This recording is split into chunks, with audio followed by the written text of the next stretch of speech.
March 30th, 2014, New Orleans, 21 years unbeaten, and in one night it all came crashing down. Tonight we're breaking down the night Brock Lesnar killed the streak and broke the internet. For over 2 decades, WrestleMania had a rule everyone accepted like gravity. The Undertaker does not lose. Not to Shawn Michaels, not to Triple H, not to anyone. 21-0. And it wasn't just a record. It was a religion, with fans building entire WrestleManias around one unanswered question. Who's going to be the guy?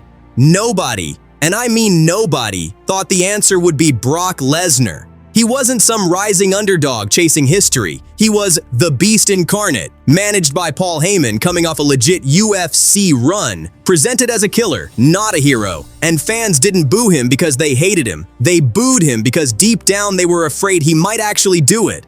Heyman cut one of the most chilling promos of his career leading into the match, practically daring the world not to believe him, saying he'd already conquered the streak in his heart, and nobody took it seriously, and that was the mistake. The bell rang, and almost immediately, something felt off.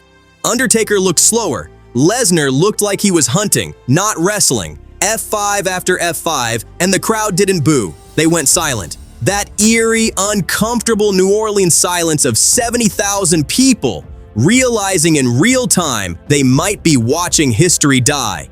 Then it happened. 1, 2, 3, dead silence. Not cheers, not boos, just shock, with cameras catching fans holding their heads, mouths open, some in tears, while Michael Cole's call, full of genuine disbelief in his own voice, became instantly iconic.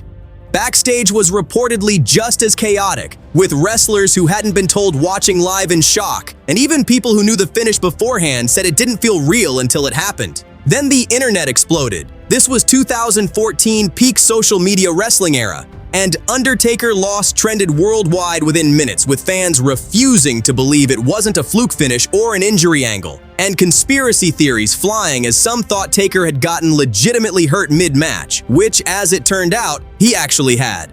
Undertaker suffered a concussion during the match, doesn't remember most of it, and collapsed backstage afterward, needing to be taken to the hospital. So what fans saw as a shocking twist was, behind the curtain, a genuinely frightening moment for everyone involved. To this day, wrestlers call it the loudest silence they've ever heard in an arena, because it didn't just end a streak, it redefined what WrestleMania could do and proved nothing was sacred. Which is exactly why, over a decade later, we're still talking about it.